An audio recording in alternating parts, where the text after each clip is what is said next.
At this time, I would like to invite Peggy Coe forward to be our officiator for the presentation for veterans.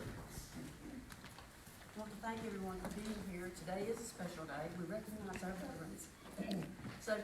First of all, I would like to have us all stand and we recite the Pledge of Allegiance.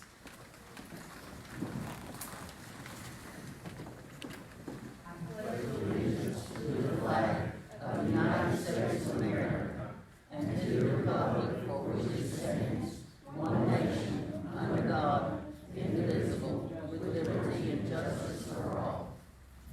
Thank you. You may be seated.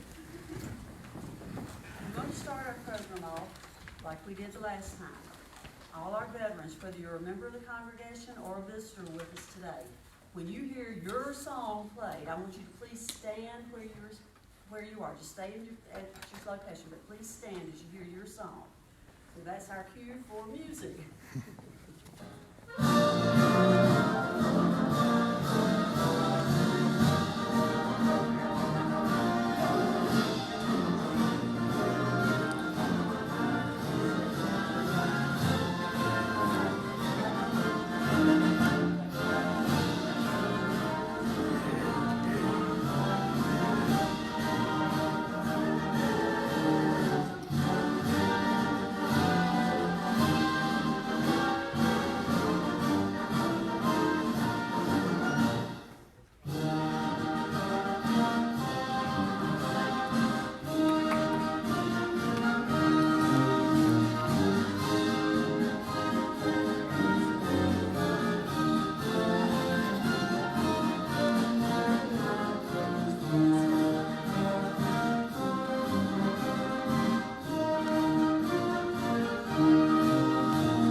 Say something just a minute, it's okay.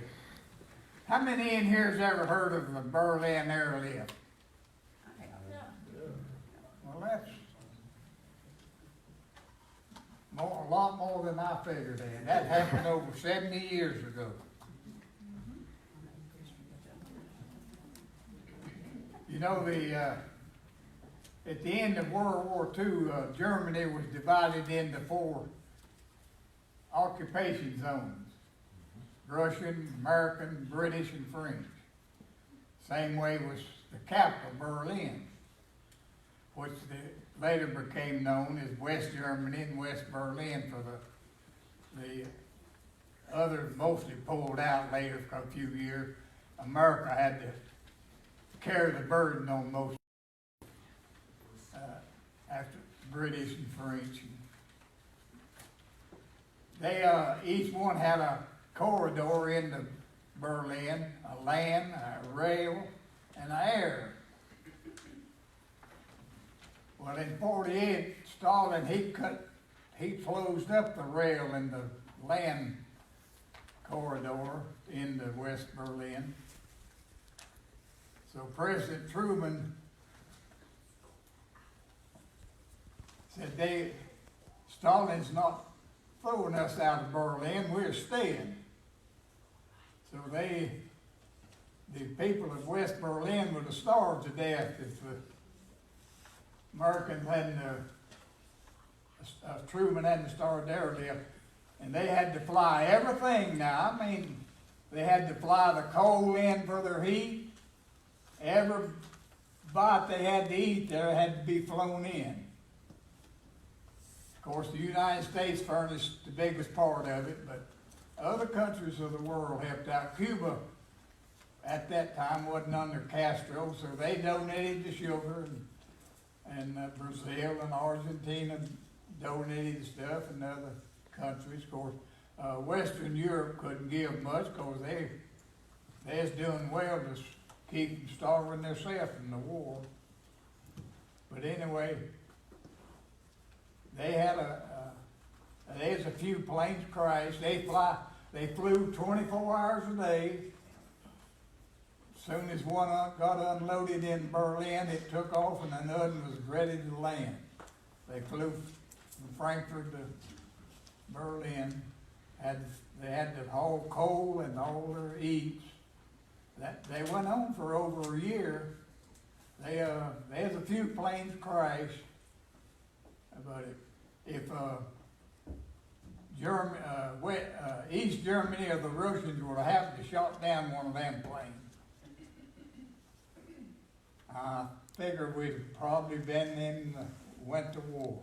Because President Truman said, he's not pushing us out of Berlin, we're staying. So the Americans had to feed West Berlin for over a year, and then Stalin, he finally relented and opened up to her. That was 70 years ago? Sorry? 70 years ago.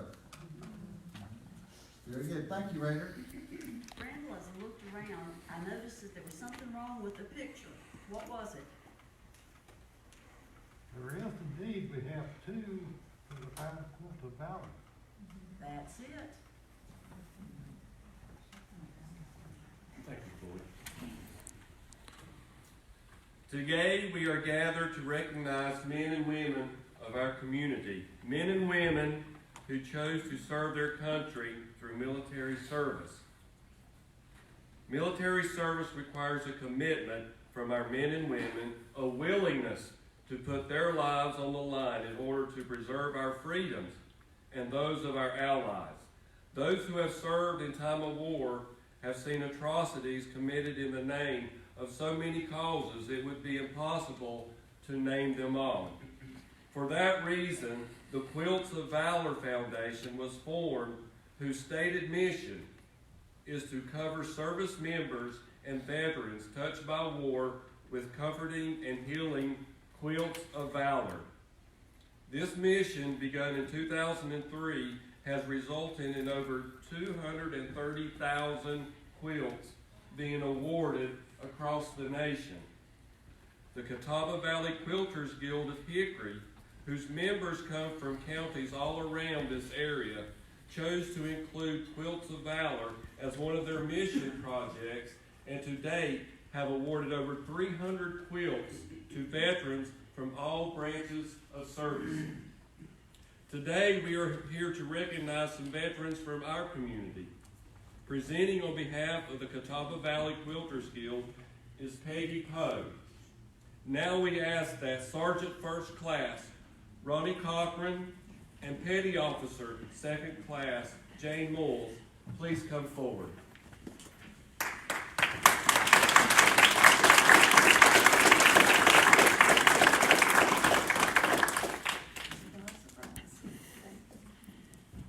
Today, I would like to present to you a quilt of valor as a symbol of our thanks.